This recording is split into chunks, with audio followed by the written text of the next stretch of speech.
O professor Walter Mairovich está conectado conosco, o colunista aqui do UOL vai se somar a essa cobertura. Professor, bem-vindo, boa noite. E essa decisão do ministro Alexandre de Moraes de derrubar a decisão anterior da Câmara e decretar a perda de mandato da Carla Zambelli. Professor, boa noite. Boa noite, Diego. Boa noite aos colegas presentes. Eu estou chegando agora, peço desculpa porque não os ouvi. Bom, a decisão do Moraes, ele fala em nulidade. Na realidade, é uma inexistência, é um ato praticamente inexistente. A confusão toda começou a acontecer diante do artigo 55, no parágrafo 2º da Constituição, que diz o seguinte, aspas, estabelece que a perda do mandato parlamentar será decidida pela Câmara, atenção, no caso, ou pelo Senado, no caso, e haverá necessidade de maioria absoluta. Esse foi o artigo que gerou uma série de polêmicas. Em primeiro lugar, a jurisprudência estava orientada no sentido de que perda de mandato popular competia à Câmara, depois ela teve uma alteração, essa jurisprudência, com o voto do ministro Joaquim Barbosa, que entendeu que a Câmara jamais, ou o Senado jamais, poderiam cassar uma decisão judiciária com trânsito em julgado, porque estaria, na realidade, invadindo a competência e atribuição de outros poderes. Além do que o Código Penal estabelecia, e a própria Constituição estabelece, como consequência, como efeito da condenação penal definitiva. Num terceiro momento, a jurisprudência se alterou de novo, e se alterou com o voto do ministro Barroso.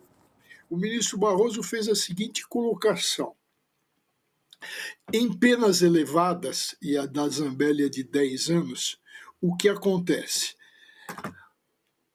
O Supremo Tribunal Federal mantém o mandado de prisão, a pessoa é presa, o condenado é preso, o condenado, no caso, um deputado, é preso, e o que vai acontecer? Na prisão ele não vai poder sair para as sessões, porque ele está em regime fechado. E o regimento interno da Câmara estabelece um limite de faltas. Então, na visão do Barroso, isso foi o voto que prevaleceu e é a atual jurisprudência, em penas elevadas, iguais ou superiores a 8 anos, a cassação é automática, é imediata.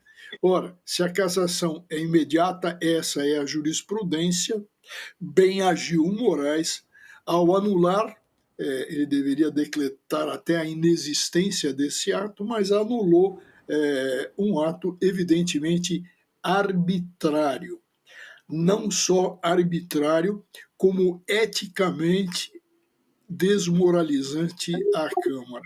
Verdade. Agora, professor, politicamente, o senhor percebe, né, que há esse embate entre poderes e os ânimos devem ficar mais acirrados a partir daqui, né? Olha, eu não sei, eu acho que há necessidade de um recuo, porque a Câmara já fez tantas nas últimas semanas que não dá mais para fazer, porque para a população já vai se falar, olha, se esticar a lona por cima vira circo, porque as coisas são circenses. Na última até, foi patético a atuação desse presidente, Hugo Mota, que na realidade é um trapalhão, e além de ser trapalhão, é um sujeito arbitrário, é um sujeito que não respeita a própria Constituição, que expulsou a imprensa, usou de violência contra parlamentar. A Câmara vai de mal a pior. Ô, Júlio, tem alguma pergunta? Eu gostaria de saber do professor Mairovich, como o senhor avalia, diante desse novo embate, né, a situação do governo nas próximas votações ali na Câmara, especialmente. Olha, Júlio, na Câmara, o que a gente. Bom, eu de política eu não entendo praticamente nada. Sou um observador, mas o governo já atravessa situações difíceis na Câmara, especialmente porque a maioria é uma maioria bolsonarista, evidentemente. Então, toda vez que há esse conflito, esse tipo de conflito, ele acaba respingando, né, no governo. Diga lá, Ô, Graciliano. professor, a deputada Carla Zambelli, ela está presa na Itália para fins de extradição para o Brasil. Essa decisão da Câmara de preservar o mandato dela, ao arrepio do que está escrito na Constituição sobre requisitos de perda de mandato parlamentar, ela pode, de alguma maneira, criar alguma confusão ou ter alguma influência, algum impacto na discussão do judiciário italiano, das autoridades do judiciário italiano sobre a extradição dela para o Brasil? Eu acho o seguinte, como a decisão que seria dada pela Corte de Apelação da Itália da semana retrasada, ela foi adiada. É evidente que os advogados, os defensores da Zambelli vão querer jogar com isso. A próxima sessão, em continuação, deverá ocorrer só no final do mês de janeiro. Acredito que até lá a situação por aqui também já esteja melhor definida. Mas eu tenho certeza absoluta que os advogados vão tentar jogar esse fato novo. Agora, a magistratura italiana é uma magistratura técnica. O que ela vai verificar? Tem um pedido de extradição pelo Supremo Tribunal Federal, em razão de condenação do Supremo Tribunal Federal, com trânsito em julgado, por crimes também previstos na Itália. Esse é um ponto. O segundo ponto, o Brasil tem um tratado de cooperação judiciária com a Itália, celebrada ao tempo do presidente Fernando Henrique Cardoso, e quem trabalhou nisso foi o ministro Jobim, à época ministro da Justiça. Existe esse acordo. É um acordo que se cogitou quando do caso Battisti da Itália rescindir, mas não rescindiu. É um acordo que está, portanto, em plena vigência. Terceiro ponto, os magistrados vão decidir o quê? Eles vão decidir tecnicamente, existe um pedido do Supremo Tribunal Federal diante de condenação. A Zambelli alegou dupla cidadania. A jurisprudência na Itália, e está aí o caso Pisolato, para a gente lembrar, o Pisolato envolvido em escândalos condenados, a Itália decidiu da seguinte maneira, e lá tem a justiça administrativa, de que em caso de dupla cidadania, deve prevalecer a cidadania mais utilizada, a cidadania prevalente. Ou seja, Carla Zambelli mora na Itália? Não. Estudou na Itália? Não.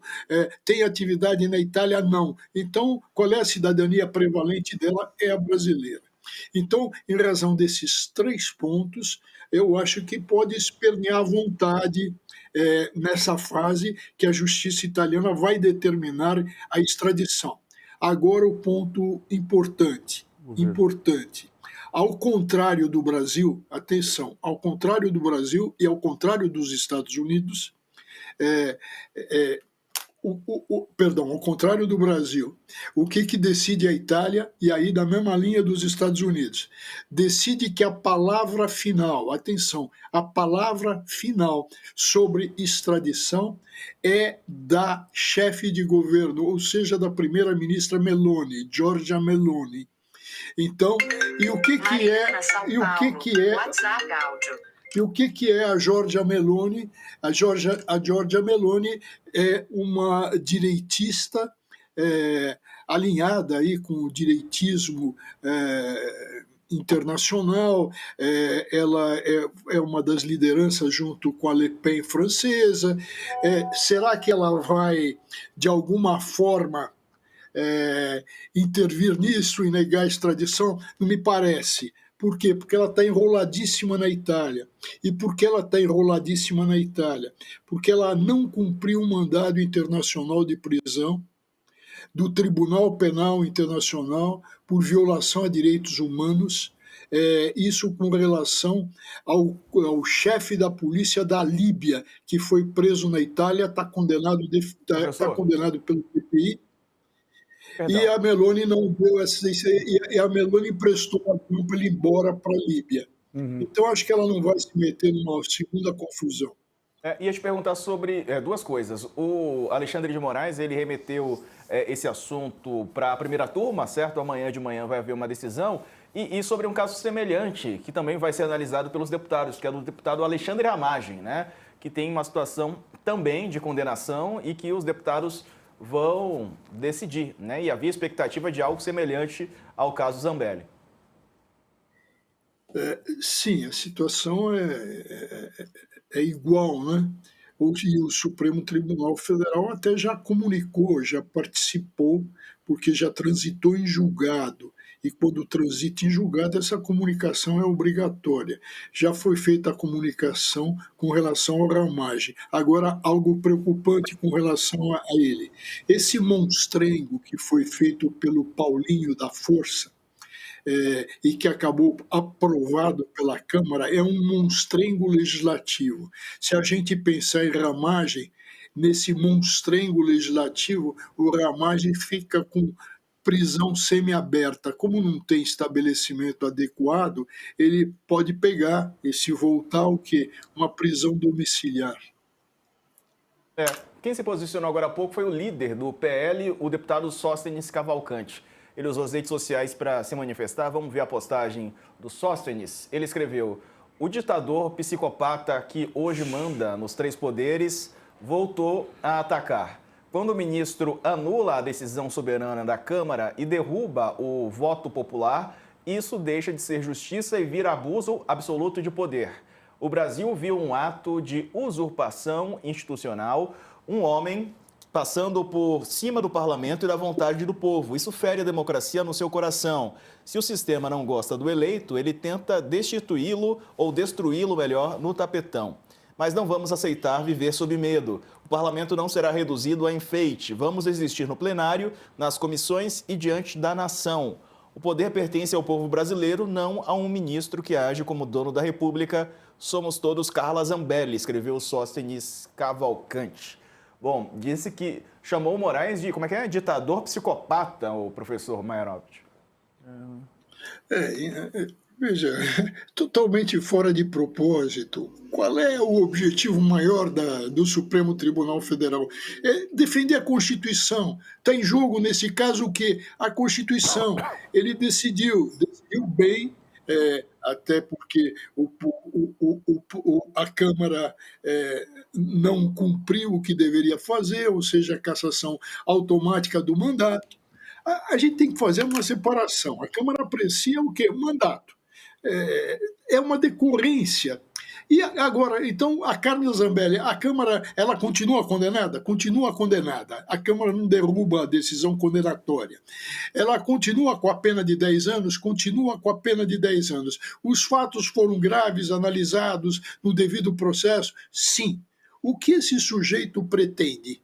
Um descumprimento da Constituição? Quer o quê? Dar um golpeto? O que a Câmara fez foi um golpe à Constituição. E teve, evidentemente, a reação do Moraes, que amanhã está levando, e com correção, porque é uma decisão monocrática, está levando para análise pela turma. E essa postagem do Sóstenes, Graciliano? Então, mas isso é um reflexo da beligerância sobre temas assim que, honestamente, a gente não devia nem estar discutindo. Eu acho que o papel de uma... eu não sou sommelier do que o governo tem que fazer, nem do que a oposição tem que fazer. mas eu preferia ver a oposição engajada em discutir, por exemplo, quem são os responsáveis pelos prejuízos nos Correios, que é uma estatal. Isso, assim, é uma atividade clássica parlamentar. Esse negócio de discutir se mantém ou não o mandato de um deputado, uma deputada, que foi condenada e contra a condenação não cabe mais recurso, o que está na Constituição é uma jabuticaba, assim, é uma inovação extravagante, né? Vamos ver o que acontece a partir daqui. Quero agradecer ao professor Walter Meyerowitz. Professor, é isso, viu? Obrigado por nos atender de última hora. A decisão saiu agora há pouco, por isso te chamamos assim. De pronto o senhor nos atendeu. Muito obrigado pela participação. Foi um prazer, abraço Graciano e abraço Júlio, e desculpem aqui porque eu estava indo fazer ginástica, mas o Sarza pediu e estamos aí. É que porque nosso cenário é verde, aí eu gosto de participar também. Fala a verdade, professor Walter Meyerowitz. O palmeirense Walter Meyerowitz. Um abraço para o senhor. Verdade. Abraço, tchau, obrigado. Valeu.